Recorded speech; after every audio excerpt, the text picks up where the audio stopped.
ರಾಕೇಶ್ ಅವರೇ, ನನಗೆ B P sugar ಏನೂ ಇಲ್ಲ. ಯಾಕಪ್ಪ ಕೇಳ್ತಿದೀಯಾ? ಅಲ್ಲ, ಈ ಕಾಡಲ್ಲಿ ಇಷ್ಟು ದೂರ ಅದು ಹೀಗೆ ನಡ್ಸ್ಕೊಂಡು ಬಂದ್ರಲ್ಲ, ಅದಕ್ಕೆ ಹೇಳಿದೆ. ತುಂಬ ಇಂಟ್ರೆಸ್ಟಿಂಗ್ ಪರ್ಸನಾಲಿಟಿ ನೀನು. ಹೌದಾ? ಹೇಗೆ? ಕೆಲವರಿಗೆ ತಮ್ಮ ವ್ಯಕ್ತಿತ್ವ ತಮಗೆ ಗೊತ್ತಾಗೋದಿಲ್ಲ. ಹಾಗೆ ನಿನ್ನ ವ್ಯಕ್ತಿತ್ವನೂ ನಿನಗೆ ಗೊತ್ತಾಗ್ತಾ ಇಲ್ಲ. ನೀವು ಹೇಳ್ತಾ ಇರೋದು ಕೇಳಿಸ್ಕೊಂಡ್ರೆ ನನಗೇನೋ ಒಂದು ನಿಗೂಢ ಅಡಗಿದೆ ಅಂತ ಅನ್ನಿಸ್ತಾ ಇದೆ. ಹಾಗೇನಿಲ್ಲ, ಸುಮ್ಮನೆ ಹೇಳಿ. ಅರ್ಜುನ್, ಅಲ್ಲಿ ಕಾಣಿಸ್ತಿದೆಯಲ್ಲ ಹುತ್ತ, ಅದರಲ್ಲೇ ನಾಗಮಣಿ ಇರೋದು.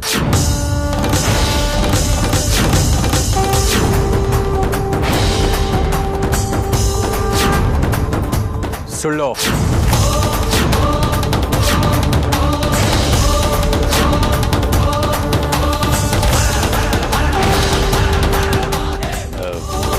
ಏನು ಹೇಳ್ತಿದ್ದೀಯ ಅರ್ಜುನ್? ನೀವೇ ಹೇಳಿದ್ರಿ ನಾಗಮಣಿಯಿಂದ ಸ್ವಲ್ಪ ದೂರ ಇದ್ರೂ ಅದ್ರ ಬೆಳಕು ಗೋಚರವಾಗುತ್ತೆ ಅಂತ. ಹಾಗೆ ನಾಗಮಣಿಯಿಂದ ಹುತ್ತದಿಂದ ಇನ್ನು ಸ್ವಲ್ಪ ದೂರನೇ ಇದ್ದೀವಿ, ಆದರೂ ಅದರಿಂದ ಯಾವ ಬೆಳಕು ಬರ್ತಾ ಇಲ್ಲ. ಓಹ್, ಇದ ನಿನ್ನ ಮಾತಿನ ಅರ್ಥ? ಬೇಕಾದ್ರೆ ನೀನೇ ಹತ್ರ ಹೋಗಿ ನೋಡು.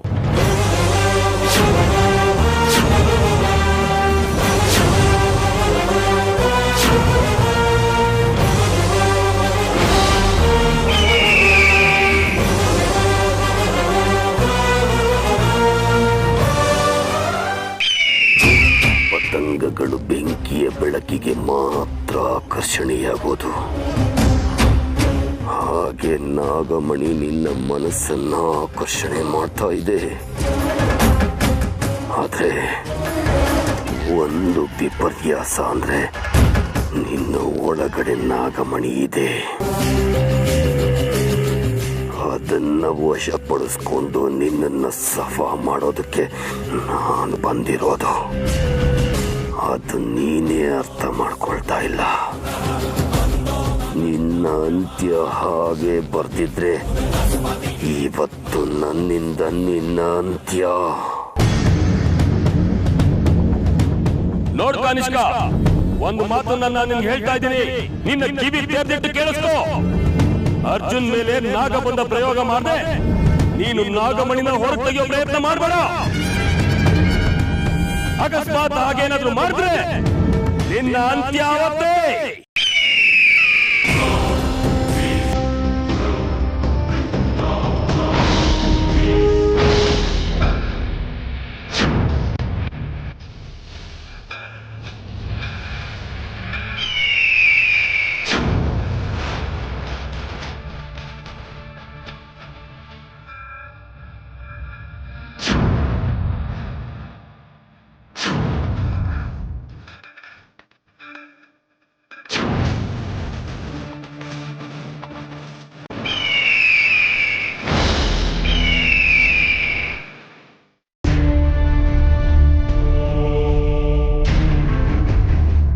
ಹೇ ಪರಮಾತ್ಮ, ಪ್ರತಿಯೊಂದು ಜೀವಿಗಳ ಕೈ ಹಿಡಿದು ಮುನ್ನಡೆಸೋ ನೀನೇ ನನ್ನ ಕೈ ಬಿಟ್ಟರೆ ನಾನಿನ್ನು ಯಾರು ಮೊರೆ ಹೋಗಲಿ ತಂದೆ? ನನ್ನ ಸ್ವಾರ್ಥಕ್ಕೋಸ್ಕರ ಇದುವರೆಗೂ ನಾನು ಏನನ್ನೂ ಕೇಳಿಲ್ಲ. ಕೈ ಮಾಡಿ ಆ ಅರ್ಜುನ್ ಅಮೃತವ್ರನ್ನ ಕಾಪಾಡೋದಕ್ಕೆ ಒಂದು ದಾರಿ ತೋರಿಸು ತಂದೆ, ದಾರಿ ತೋರಿಸು.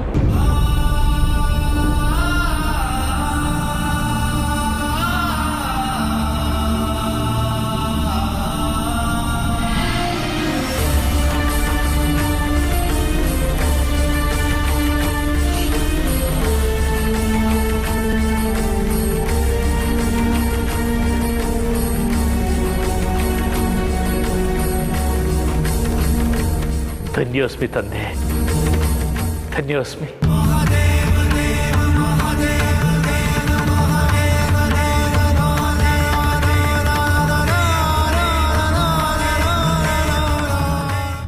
ಈ ಕಾನಿಷ್ಕ ನಾಗಮಣಿ ಅಂತ ಹೇಳಿ ಅರ್ಜುನ್ ಅವನ್ನ ಕರ್ಕೊಂಡು ಹೋಗಿದ್ದಾನೆ.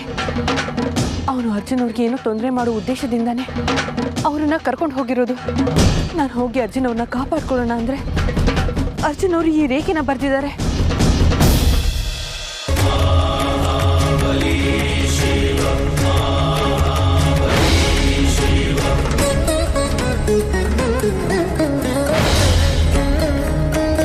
ಅಮೃತ, ಶಾಸ್ತ್ರಿಗಳೇ, ಇದೇನಿದು ನಿಮ್ಮ ರೂಪ?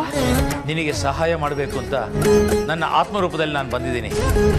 ಅರ್ಜುನ ಸಂಕಷ್ಟದಲ್ಲಿದ್ದಾನೆ, ಅವನಿಗೆ ಸಹಾಯ ಮಾಡಬೇಕು. ಬಾ. ಶಾಸ್ತ್ರಿಗಳೇ, ನಾನು ಬರೋ ಸ್ಥಿತಿಯಲ್ಲಿಲ್ಲ. ಯಾಕೆ? ನಾನು ಬರೋವರೆಗೂ ಈ ರೇಖೆ ದಾಟಿ ಹೋಗ್ಬಾರ್ದು ಅಂತ ಅರ್ಜುನ್ ಅವರು ನಮ್ಮಿಬ್ರು ಪ್ರೀತಿ ಮೇಲೆ ಆಣೆ ಮಾಡಿ ಹೋಗಿದ್ದಾರೆ. ಈಗ ನಿನ್ನ ಮುಂದೆ ಇರೋದು ಅರ್ಜುನನ ಪ್ರಾಣ ಉಳಿಸ್ಕೊಳ್ಳೋದು ಒಂದೇ, ಅವನ ಮಾತು ಉಳಿಸ್ಕೊಳ್ಳೋದಲ್ಲ. ಬಾ ನನ್ನ ಜೊತೆ. ಈಗ ನೀನು ಹೀಗೆ ಯೋಚನೆ ಮಾಡ್ತಾ ಕೂತ್ರೆ ನಿನ್ನ ಅರ್ಜುನನ ನೀನು ಶಾಶ್ವತವಾಗಿ ಕಳ್ಕೋಬೇಕಾಗತ್ತೆ.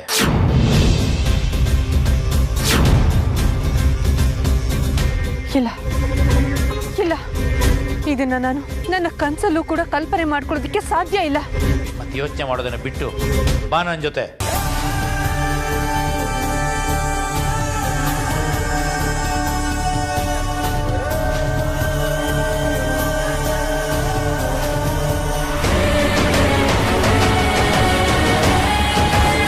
ಶಾಸ್ತ್ರಿಗಳೇ, ಏನಾಗುತ್ತೋ ಅನ್ನೋ ಆತಂಕ ನನಗೆ ಹೆಜ್ಜೆ ಹೆಜ್ಜೆಗೂ ಕಾಡ್ತಾ ಇದೆ.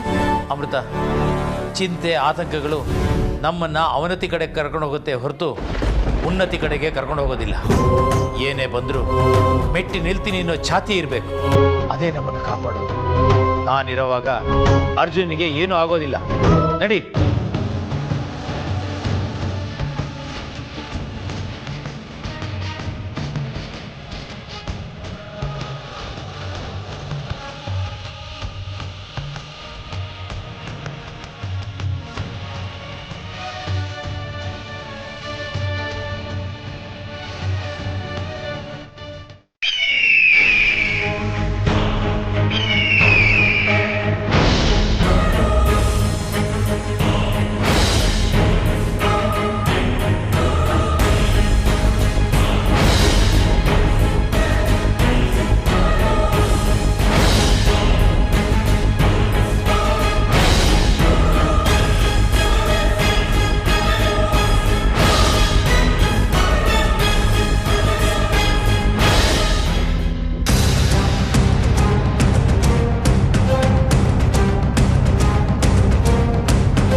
ಯಾವ ಕ್ಷಣಕ್ಕೋಸ್ಕರ ನಾನು ಇಷ್ಟು ದಿವಸ ಜಾತಕ ಭಕ್ಷಿತರ ಕಾಯ್ತಾ ಇದ್ನೋ ಆ ಕ್ಷಣ ಬಂದೇ ಬಿಡ್ತು.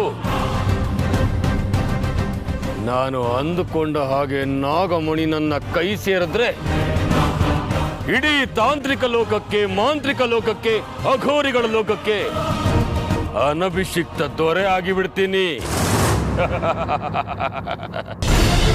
ಬಾಬಾ, ಹಾಗೇನಾದರೂ ನೀವು ಮೆರೆದ್ರೆ ನಿಮಗಿಂತ ಹೆಚ್ಚು ಸಂತೋಷ ನನಗಾಗುತ್ತೆ.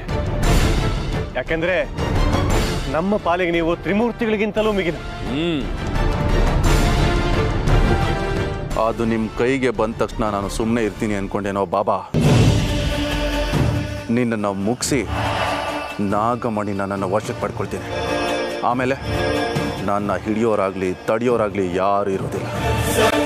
ಆಗ ಈ ಪ್ರಪಂಚಕ್ಕೆ ನಾನೇ ಸರ್ವಶಕ್ತ. ಬಾಬಾ, ನಾಗಮಣಿ ಹೊರ ಪ್ರಪಂಚಕ್ಕೆ ಬಂದು ಅದು ನಿಮ್ಮ ಕೈಗೆ ಬಂದರೆ ನಿಮ್ಮನ್ನು ರುದ್ರನ್ನ ಮುಗಿಸಿ ಅದನ್ನು ನನ್ನ ವಶಕ್ಕೆ ತಗೊಳ್ತೀನಿ. ನಾಗಮಣಿ ನನ್ನ ವಶಕ್ಕೆ ಬಂದರೆ ಸಾಕು, ಇಡೀ ಪ್ರಪಂಚಕ್ಕೆ ನಾನೇ ಸಾಮ್ರಾಟ. ನಾಗಮಣಿ ನನ್ನ ಕೈಗೆ ಸಿಕ್ಕ ತಕ್ಷಣ ರುದ್ರನಿಗೆ, ವಿಷ್ಣುಗೆ ಒಂದು ಗತಿ ಕಾಣಿಸ್ತೀನಿ. ಕೂಸು ಹುಟ್ಟೋದಕ್ಕೆ ಮುಂಚೆನೆ ಕುಲಾವಿ ಹೋಲ್ಸಿದ್ರು ಅನ್ನೋ ಹಾಗೆ ಒಬ್ರೊಬ್ರು ಇಲ್ಲಿ ತಿರುಕನ್ ಕನ್ಸ್ ಕಾಣ್ತಾ ಇದ್ದಾರೆ. ಈ ಸತಿನೂ ನಾಗಮಣಿ ಇವ್ರ ಕೈಗೆ ಸಿಗುತ್ತೋ ಇಲ್ವೋ?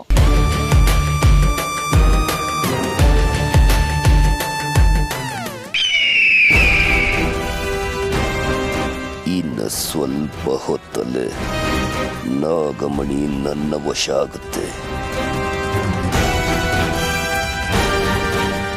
ಇದನ್ನ ತಪ್ಪಿಸೋದಕ್ಕೆ ಯಾರಿಂದಲೂ ಸಾಧ್ಯವಿಲ್ಲ. ಅರ್ಜುನ್, ನನ್ನಿಂದನೇ ನಿನ್ನ ಸಾವು, ಜೊತೆಗೆ ನಾಗಮಣಿ ನನ್ನ ವಶಕ್ಕೆ.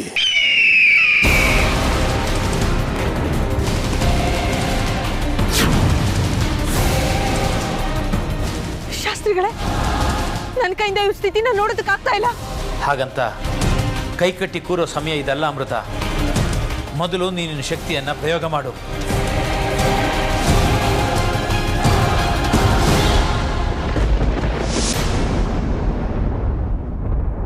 ಶಾಸ್ತ್ರಿಗಳೇ, ನನ್ನ ಶಕ್ತಿ ಏನು ಪ್ರಭಾವನೆ ಬೀರ್ತಾ ಇಲ್ಲ.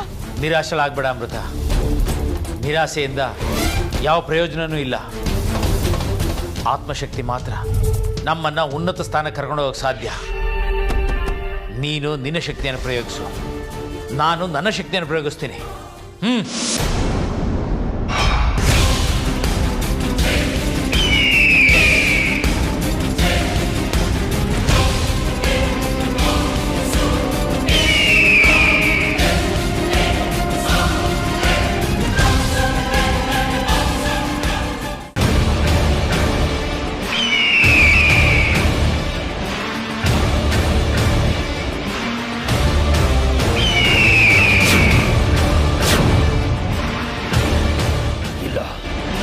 ಇಲ್ಲ, ಇವತ್ತು ನಾನು ಆ ಶಾಸ್ತ್ರಿನ ಸುಮ್ಮನೆ ಬಿಡೋದಿಲ್ಲ. ಬಿಟ್ರೆ ಇಷ್ಟು ವರ್ಷದ ನನ್ನ ಸಾಧನೆ, ನಾಗಮಣಿನ ಪಡ್ಕೊಳ್ಳೋ ಹಪ್ಪಿ ಎಲ್ಲ ವ್ಯರ್ಥವಾಗ್ಬಿಡುತ್ತೆ. ಶಾಸ್ತ್ರಿ, ನೀನು ನಿನ್ನ ಆತ್ಮದ ರೂಪದಲ್ಲಿ ಅರ್ಜುನ್ಗೆ ಸಹಾಯ ಮಾಡ್ತಾ ಇದೀಯಾ? ಅದು ಈ ಜನ್ಮದಲ್ಲಿ ಸಾಧ್ಯವಿಲ್ಲ. ನಿನಗೆ ತಕ್ಕ ಪಾಠವನ್ನ ಕಲಿಸದೆ ಹೋದ್ರೆ ನನ್ನ ಹೆಸರು ಭೈರವ ಬಾಬಾನೇ ಅಲ್ಲ.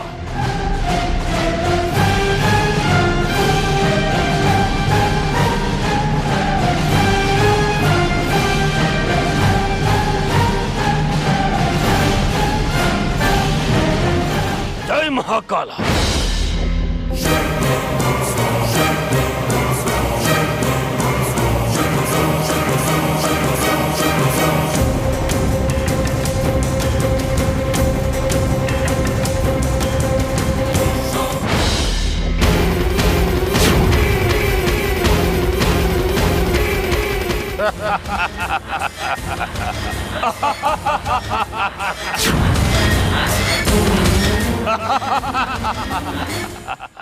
ಏನಾಯ್ತು ಶಾಸ್ತ್ರಿಗಳೇ? ನನ್ನ ಮೇಲೆ ಆ ಭೈರವ ಶಕ್ತಿನ ಪ್ರಯೋಗ ಮಾಡಿದಾನೆ. ಅಂದ್ರೆ ನಾನು ಆತ್ಮರೂಪದಲ್ಲಿ ಆ ಅರ್ಜುನಿಗೆ ಸಹಾಯ ಮಾಡ್ತಿರೋದು ಆ ಭೈರವನಿಗೆ ಗೊತ್ತಾಗಿದೆ.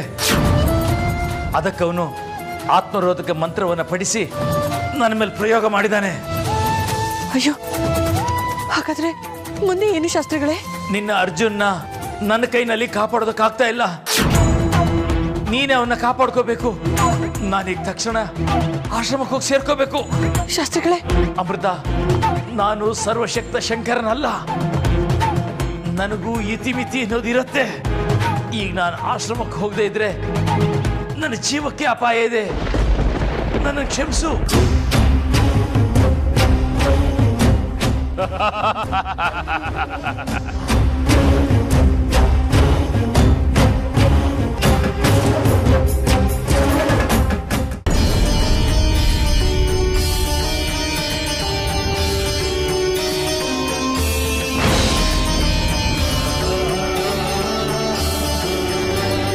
ಹೇ ಪರಮಾತ್ಮ, ದುಷ್ಟ ಶಕ್ತಿಗಳು ಅಟ್ಟಹಾಸದಲ್ಲಿ ಮೆರೀತಾ ಇದ್ದಾವೆ. ಅದನ್ನು ನೋಡಿಯೂ ಕೂಡ ಏನೂ ಮಾಡೋಕ್ಕಾಗದಿರೋ ಸ್ಥಿತಿನಲ್ಲಿ ನಾನಿದ್ದೀನಿ. ಆರ್ತರಿಗೆ, ಭಗವದ್ ಭಕ್ತರಿಗೆ ಆಸರಿಯಾಗಿ ನಿಲ್ಲೋದು ನಿನ್ನ ಕಾಯಕ ಅಂತ ಹೇಳ್ಕೊಂಡಿದ್ಯಾ. ಆ ಮಾತು ಸುಳ್ಳಾಗದೆ ಇರೋ ನೋಡ್ಕೊ ತಂದೆ. ಅರ್ಜುನನ್ನ ಹೇಗಾರು ಮಾಡಿ ಉಳಿಸ್ಕೊಡು. ಆ ನಾಗಮಣಿ ನಾಗಲೋಕಕ್ಕೆ ಸೇರುವ ಹಾಗೆ ಮಾಡು ತಂದೆ.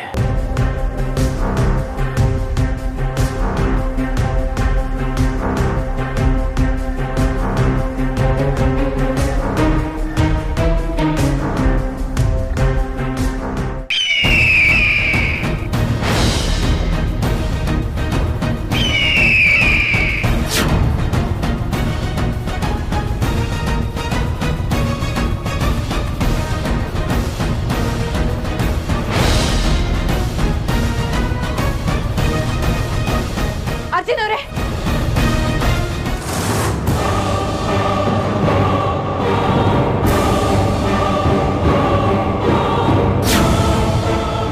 ಸತಿಪತಿಗಳು ಇಲ್ಲೇ ಸರ್ವನಾಶ ಆಗಬೇಕು ಅಂತ ಆ ಬ್ರಹ್ಮ ಬರ್ದಿದ್ದಾನೆ ಅನ್ಸುತ್ತೆ.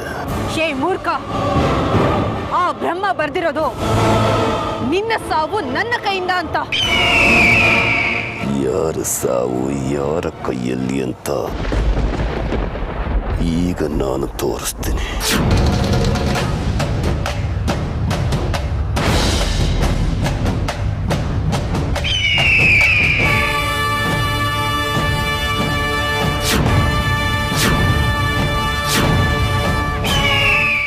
ನಾಗಿಣಿ, ಯಾಕೆ ಆರ್ಭಟಿಸ್ತಾ ಇದ್ದೋಳು ತಣ್ಣಗಾಗೋದೆ? ನನ್ನ ಶಕ್ತಿ ಮುಂದೆ ನಿನ್ನ ಶಕ್ತಿ ಸಮಾನ.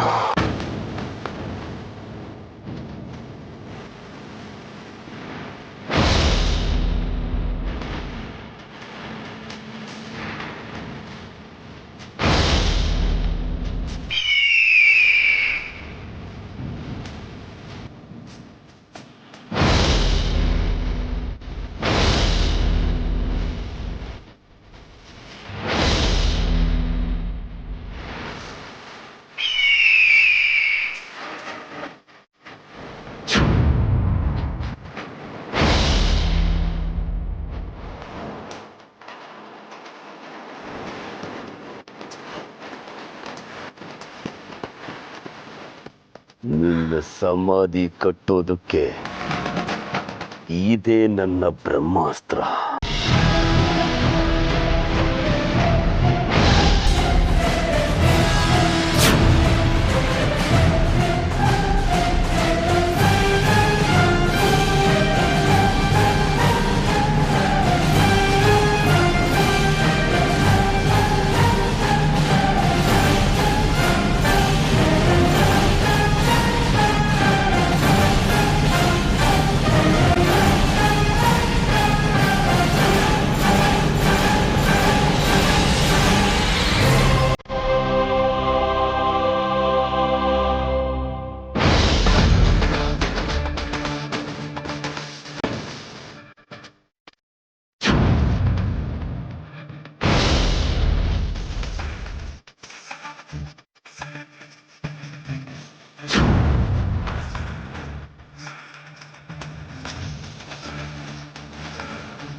ಅರ್ಜುನ್ ಅವರೇ,